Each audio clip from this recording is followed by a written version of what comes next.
calling cases 25-0007401FH, to the state of Michigan versus Karim Moore, and also 24-00387401FH. 7-1, the matter ending in 7-4 is scheduled for sentencing, and the matter ending in 3-8-7-4 is scheduled for a motion hearing. Appearances, please. Good morning, Your Honor. Matthew Penny, P74079 for the people. May it please the court, Judge. My name is Adam Clements. My P number is 77233. I appear on behalf of Mr. Moore. Sir, state your name for the record, please. Karim Moore. And good morning, Your Honor. Ron Hadid on behalf of the people, P62243. Good morning to all of you. Today is the day and time set for sentencing. Have you had an opportunity to review the contents of the pre-sentence investigation report with Mr. Moore? Yes, Your Honor, I have. Any additions, deletions, or corrections to be made? The modifications was just, we would just ask that Mr. Moore be allowed to state and clarify his date of birth. I'm not sure where the error or issue ended up with that, Your Honor. It certainly didn't come from us. The court did see that in the pre-sentence investigation report that the birth certificate indicates the date of November 27th, correct? All right, and the court will make that change to page 1 under basic information report. And if there is anywhere else throughout the report that it states the incorrect date, that will be corrected. And can I rely on the accuracy of the PRVs and the OVs from your standpoint? Of the offense. PRVs and the OVs from your standpoint. PRVs are fine, Judge. We would object to the way the offense variables are scored in this particular matter.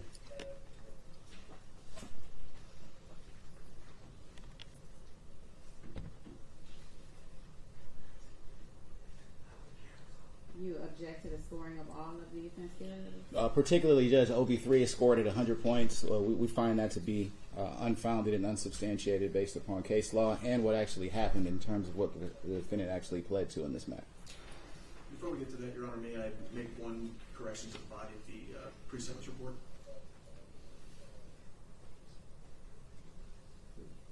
I will get to you momentarily. I just want to make sure that I've gotten every objection from the defense at this point in time. So OV3 is being objected to. Any other OVs?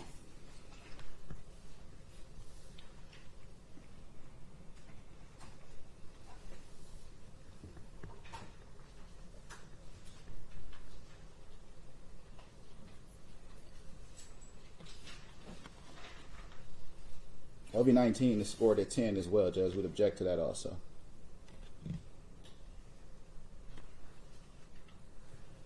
That'll be all. All right, thank you. Now, on behalf of the people, any additions, deletions, or corrections to be made? Yes, Your Honor. I'm sorry for jumping in there. On the first page, under the plea agreement, it actually inaccurately reflects that the defendant pled to count 10. Count 11 is actually the continuing criminal enterprise count.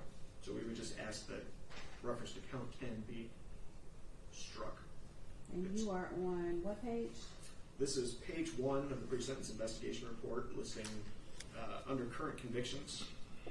Okay, Plea agreement says as to count 10, it's actually count 11 is what the continuing enterprise count is.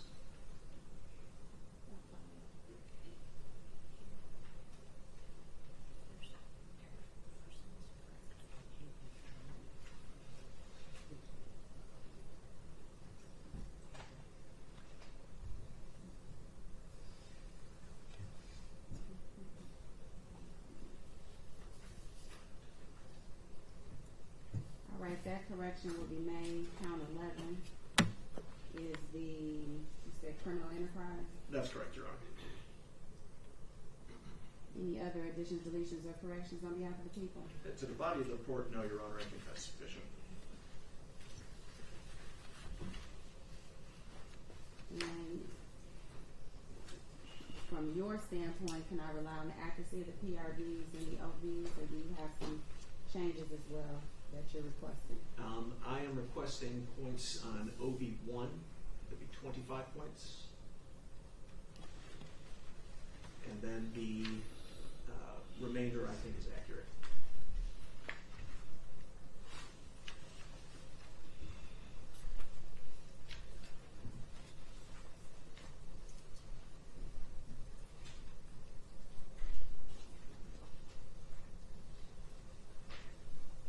objection to the 25-1 OV1 on behalf of the defense? Same objection as to OV3, Judge. That's for the person who actually fired the weapon.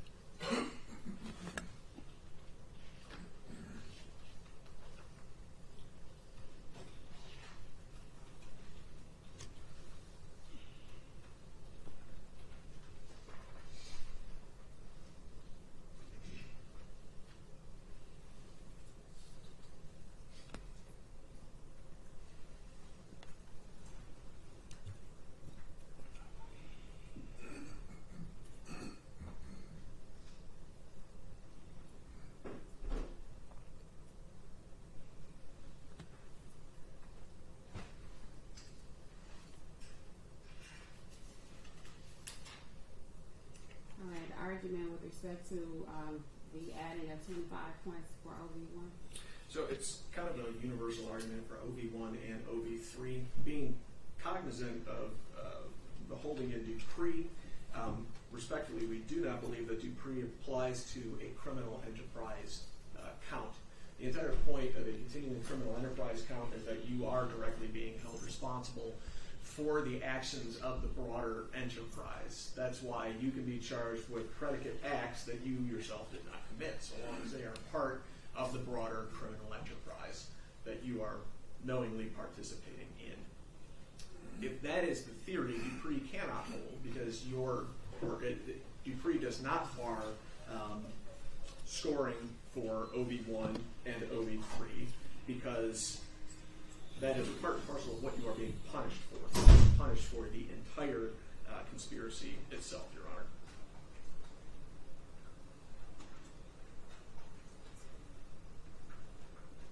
All right.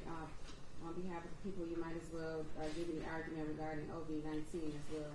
So OV19, he was actually charged and bound over with lying to the police as it pertains to this, as it pertains to these allegations. And as part of the broader enterprise and as part of the conduct in his arrest, you can see that there is an element of trying to obstruct justice. In this particular case, it was by running away. It was by depositing yourself on a porch and disguising yourself to appear as if you were actually belonging to that porch or were at a place that you were supposed to be. All right.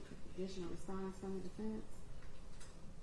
Which one would the court like me to start with, Judge? You can start with OV1. Okay. Go in order. So, for OV1, Judge, we'd ask the court to rely on the plain language of the statute and the clear and controlling language of People v. Dupree. And while I respect Mr. Penny's advocacy and the fact that he believes that Dupree doesn't necessarily apply to continuing criminal enterprise, he's provided with the court nor me with any case law that says that. But what we do have is clear language that says the plain language of MCL 77.312B and MCL 77.32 subsection 2 sets forth conditions that must be met and satisfied together. And it says that the first condition is that it be a multi-offender case, and we submit that this is, and then also that the offender who actually utilized the weapon be charged and convicted. Here, in this particular case for Mr. Moore, although individuals were charged later as it relates to the continuing criminal enterprise after he had already been charged in the original case, no one's been convicted of using a weapon. And while the Supreme Court talked about how that interpretation of the law was problematic, and the Supreme Court actually highlighted instances like this where it could be problematic, but nonetheless, when a statute is clear, plain, and unambiguous, at the end of the day, what we're asking the court to do is just simply follow what Dupree outlines, which would, in Dupree, they actually assess both OV1 and OV2. And at the end of the day, the individual who utilized the weapon, if he were convicted in this particular case, and it could be showed that Mr. Moore aided that individual in firing the weapon at all, I wouldn't be able to make this argument. But what we have is Mr. Moore pleading to charges that don't involve firing a weapon at anyone, that don't involve handing a weapon to anyone, and don't involve killing anyone. So for all those reasons, Judge, when you evaluate OV1 and OV3 in concert, there's just no supporting case law that allows the prosecution to make this position. And it sends back to what I've been saying since Mr. Moore's arraignment at the outset. It's an attempt to hold him responsible for what he actually didn't do. For the continuing criminal enterprise, for him to enter a plea, He only needs to admit to to two predicate acts, and the predicate acts that he's admitted to, neither one of them have anything to do with a crime of violence or the utilization of a firearm. So for those reasons, we believe that OB1 and OB3 should be set at 0, like Dupree outlines very plainly. May I briefly respond to that, Your Honor? You may. The substantive counts in Dupree were not continuing criminal enterprise, and the elements of any other count, essentially in Michigan law, criminal law, is that you are either, well, if you're charged under an aiding and abetting theory, there's not specific statutory language that covers that within the substantive offense itself. That's not the case with criminal enterprise. Criminal enterprise, you can aid and abet, you can conspire, you can be a principal, it doesn't matter. You are still being held responsible for the actions of the entire enterprise. That's why when you have charged a criminal enterprise, all of the information that the other co-defendants were charged with and all the other predicate acts still would have been held against this particular defendant, because that's what he's being punished for. He's being punished for the broader acts of the enterprise, in addition to having been charged with the underlying acts separately. That's the interesting distinction here, Your Honor. Dupree does not anticipate whether somebody would be charged with criminal enterprise type case where the actual purpose of that statute is to punish the continuing nature of the enterprise and what goes on during that enterprise. There's no case law on the subject because, frankly, I'm not aware of any Dupree challenges to a criminal enterprise conviction that has happened since Dupree was decided in 2023. I mean, that's bleeding edge law here, Your Honor. What we can take is what the Supreme Court gave us in Dupree to follow along.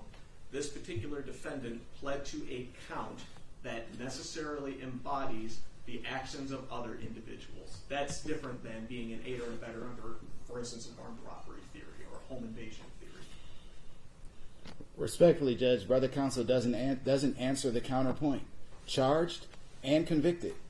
Charged and convicted. Only thing that Mr. Penny has done is very eloquently rehash or recount the fact that he would like to skip the presumption of innocence and skip the trial and just assume that the individual that's charged with that offense will be convicted. And that's just not how it works. That's why it requires both to be charged and convicted. So whether it's criminal enterprise, whether it's conspiracy, there's no case law to support any of that. That it changes the two requirements. It's not and or, but possibly. It's both, and they don't meet the criteria.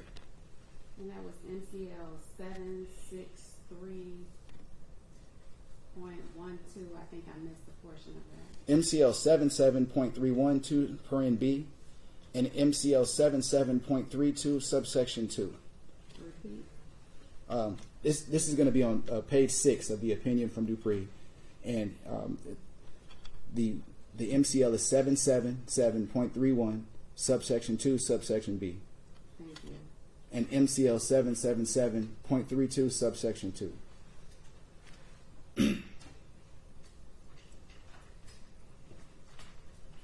And so if I understand correctly, it's the people's position that Dupree doesn't apply to a continuing criminal enterprise, but there's no case law that actually supports that position? What I'm saying is not that it doesn't apply. What I'm saying is that applying Dupree and the central holding of Dupree and the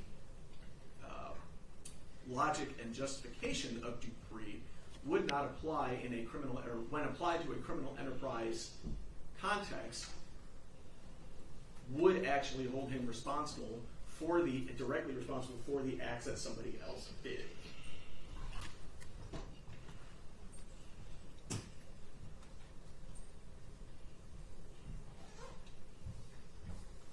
And this is not a case where he didn't plead to continuing criminal enterprise.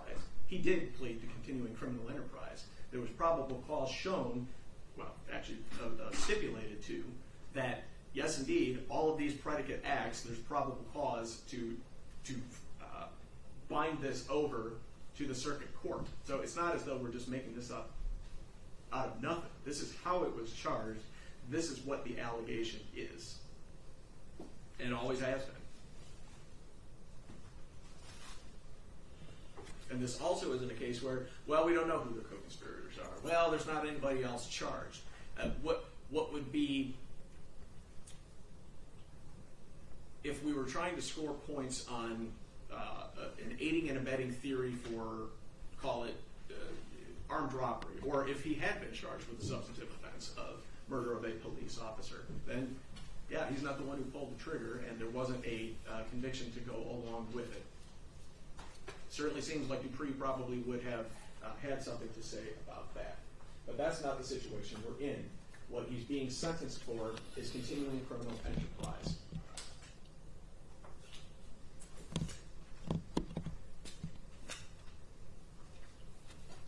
All right, that was the argument on, it appears to be maybe OB 1 and 3.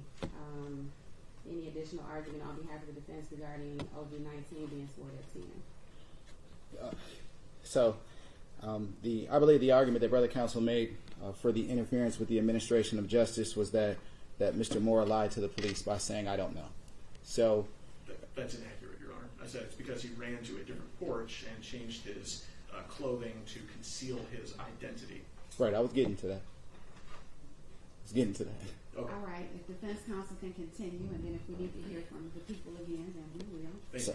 So the nature of my objection will be, first, what I think is low-hanging fruit for me is this. I believe that, and I was clear that Brother Counsel did indicate that case, that matter was bound over. I mean, I found that bind over to be atrocious, and really offensive to anything that's supposed to be revolving around fundamental fairness. That you can tell someone subjectively when they say, "I don't know," that you know that they're lying. That just doesn't pass the smell test. I objected to it then. I objected to the use of it now.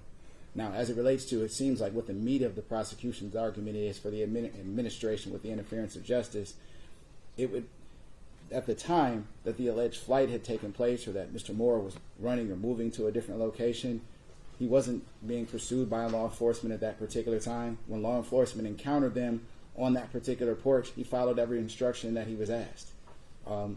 There were dogs that surrounded him. They were held at gunpoint, and he did everything that he was asked to do. So there was never any physical resistance in the presence of law enforcement. There was never any attempt to evade or not follow their commands. He complied with everything that they were asked.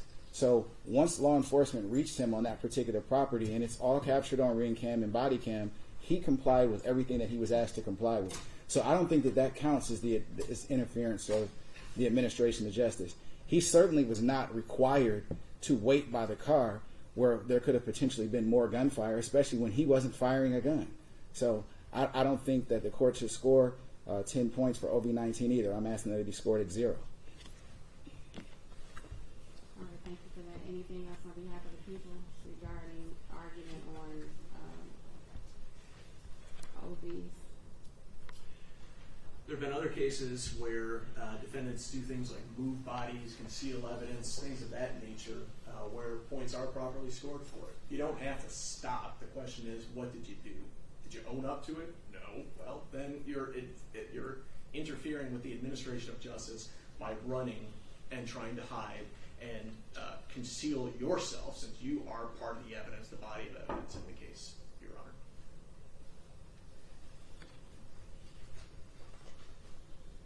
All right, thank you for the arguments. Court's going to take it into consideration. We'll move on with the continued. Anything else on behalf of the people outside of the guidelines? No, Your Honor. And any victim impact statements to be made? Judge, no, but I would like to just make a general statement that this is a family who is still reeling, still raw from the loss of a son, of a husband, of a father.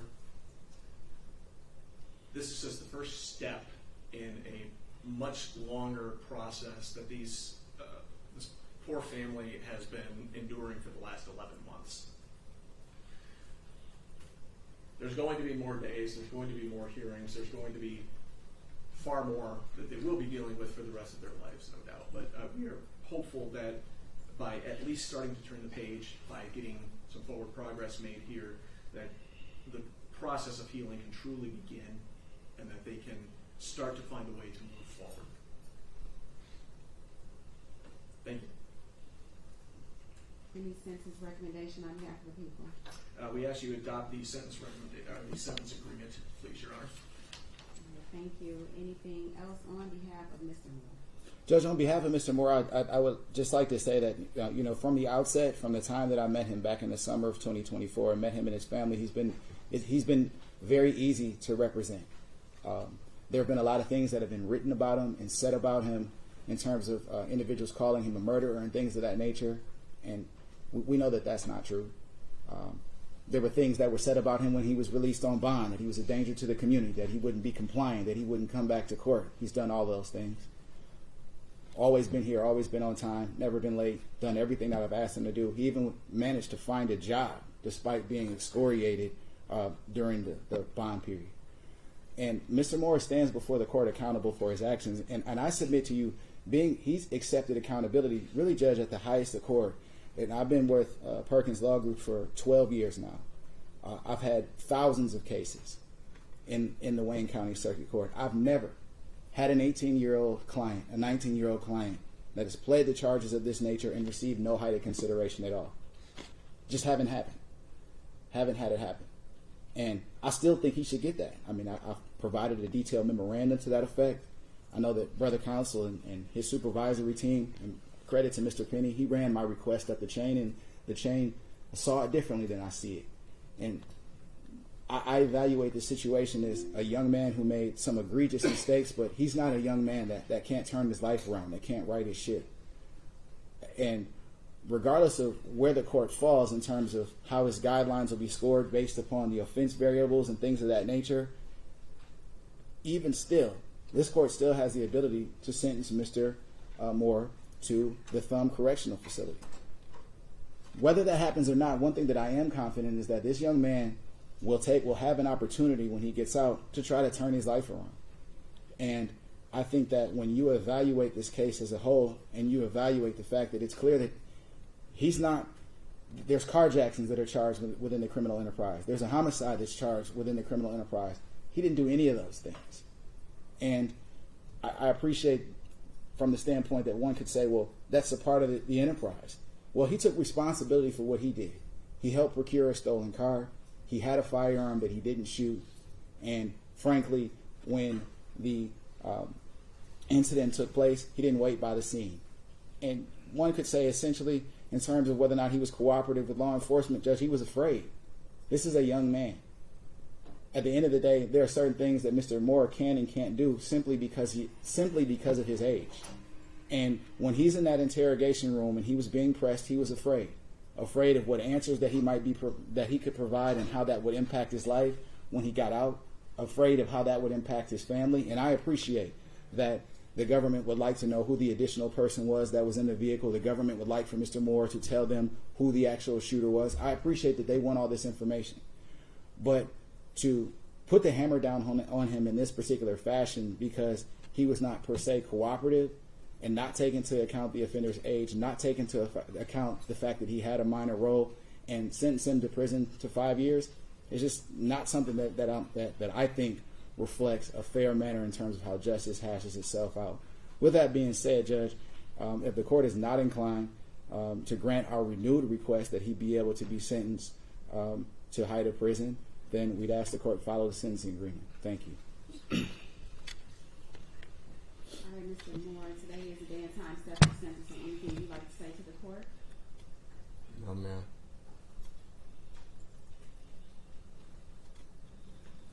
All right, at this time, the court is going to take a brief break to consider the arguments made by both sides with respect to OV 1, 3, and 19. We're off the record. Thank you.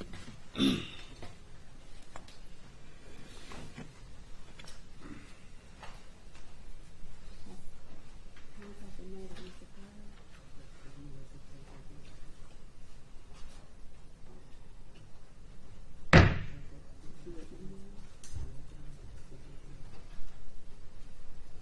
Mr. Carter's cell phone number? Can you see where he is?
approach, and because we are mics, you can just approach by coming on through the hallway.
All right, we are back on the record in the Moore matter. The court did have a sidebar discussion with the parties just regarding some corrections with respect to the notice of acceptance form being consistent with the information that was filed. And if the people would like to place that on the record. Yes, Your Honor, the court correctly pointed out that the plea form generated by our case software put the wrong offense numbers. It was listed on the plea form that he pled to count, what was numbered as count 3, count 10, and count 13, but that doesn't reflect what's actually on his information. So I think the parties will stipulate that the correct count numbers would actually be 2, 10, and 11, respectively. Is that a fair statement, Mr. Clements? Yes. All right, thank you for that. That stipulation will be received. Now moving on to the concerns regarding the OV 1, 3, and 25. OV 1, 3, and 19. And the court will rule on 1 and 3 together. As I think the arguments are consistent.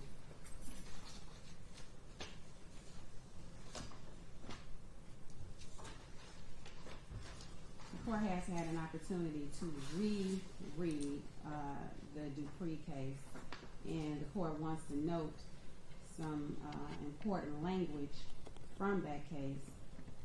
In that particular case, it was an aiding and abetting case, and in that case, there was no evidence that the defendant that was appearing for sentencing was the offender who actually wielded the gun in that particular robbery scenario. The court notes that the case indicates on page 4 that the sentencing guidelines do not require that the other offenders be identified, charged, and convicted before any of the offenders may be assessed points under OV1. That defendant was the first and might be the only offender identified, charged, and convicted of the armed robbery is irrelevant for purposes of scoring OV1. It goes on to say that MCL 767.39 requires the defendant to receive the same punishment as if he had directly committed the armed robbery in that fact scenario. It also indicates that OV1 requires all offenders to receive the same score without regard to whether the other offenders were prosecuted and convicted. And that was the reasoning that the Court of Appeals applied regarding scoring.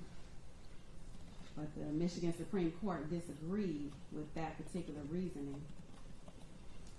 And it indicated that pursuant to the plain language of 777.312B and 777.322 sets forth two conditions that must be satisfied before those previous provisions are triggered. And first, that it must be a multiple offender case. What we have here is a multiple offender case. But the second condition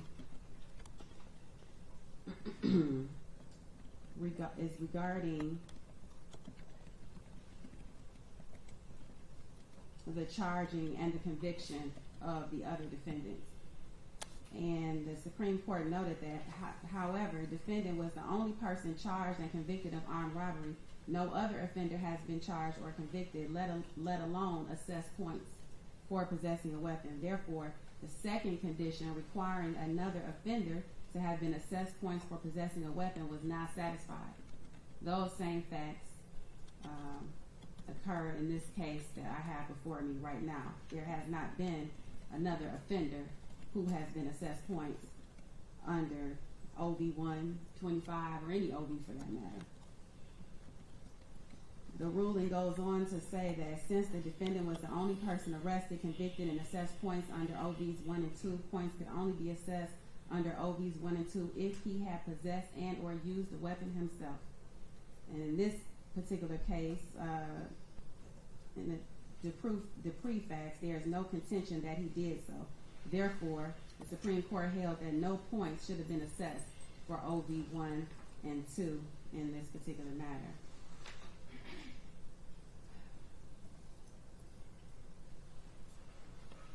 It also notes on page 7 of the decree matter that it is true that the proper interpretation of the statutory language precludes assessing points under OV 1 and 2 against defendants whose co-offenders have evaded capture or are not brought to trial but allow scoring in cases where all offenders are sentenced and assessed points at the same time.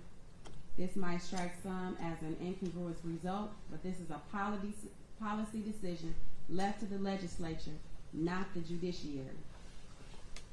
And so, based upon the facts here of me only having one defendant before me who has suggested that points should be assessed for OV 125 and OV 3 100, that request will be denied, and those will be scored at scored at 0. OV 1 0, OV 3 100, 0, and the people's objection to that ruling is noted for the record. With respect to OV 19, the interfering with the administration of justice, the court takes into consideration the plain and ordinary meaning of interfering with the administration of justice for purposes of OV 19.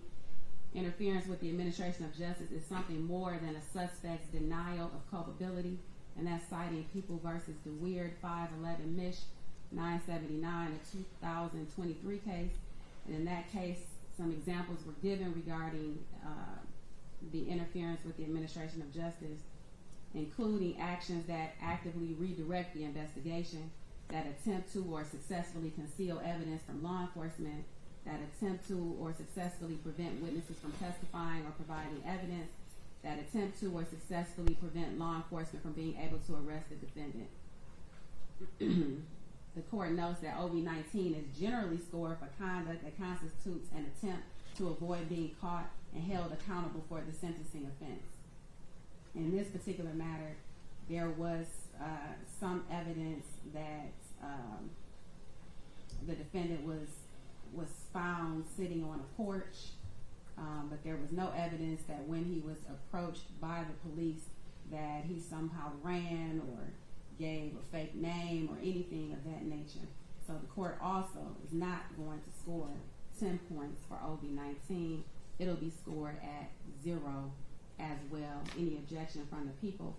Yes, Your noted Honor. for the record. May I clarify with that? The court may recall that after at the preliminary examination, evidence was brought forth in terms of the video, the ring video from that porch, that the defendant attempted to change his appearance by taking off a shirt that is part of changing his appearance, which I think would actually constitute trying to evade capture, Your Honor.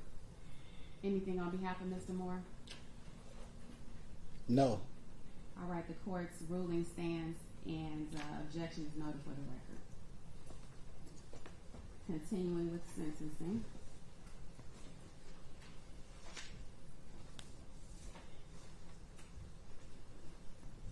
The court is going to abide by the sentence agreement that you entered into with the people of the state of Michigan.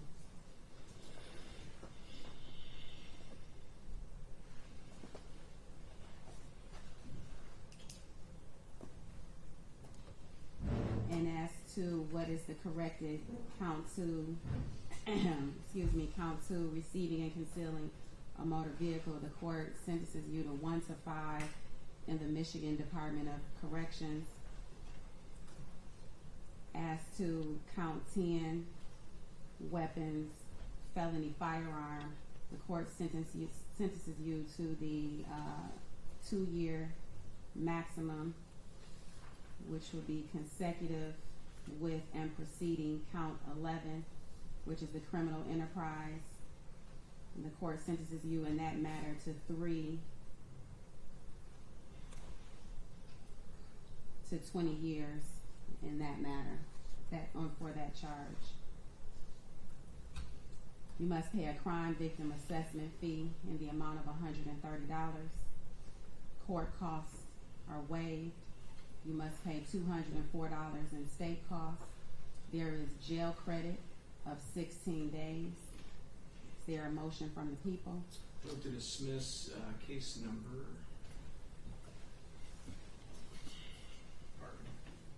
24-003874-01-FH, Your Honor. And the balance of the information on the current case. Any objection? No, Your Honor. Thank you. All right, those counts, remaining counts will be dismissed, as well as the case ending in 3874.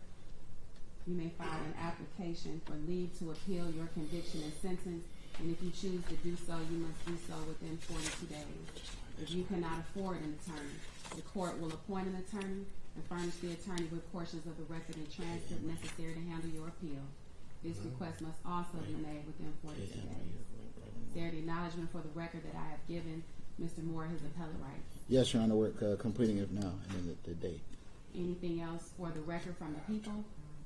Not anything else, no, thank you, Your Honor. And anything else from the defense? Did we want to adjust the guideline range or no, Judge? We can place that on the record. So if we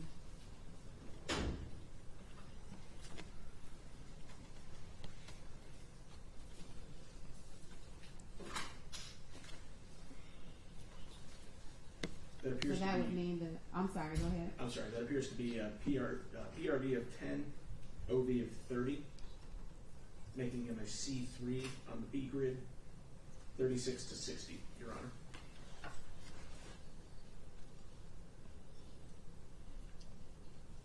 I agree, Judge. 36 to 60. Total OV is 30, and I'm sorry, repeat the OV level again for me. 10, I'm sorry, OV is 30 points, Your Honor. And what's the level? 3. 3. All right, the court will make that change to the sentencing information report as well. Anything else on behalf of Mr. Moore? No, thank you. All right, good luck to you, Mr. Moore. You're remanded to the Michigan Department of Corrections.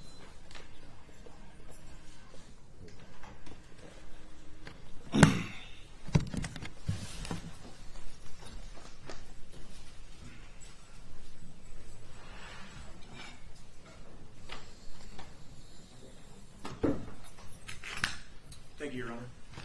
Thank you. Have a good day. Have a good day.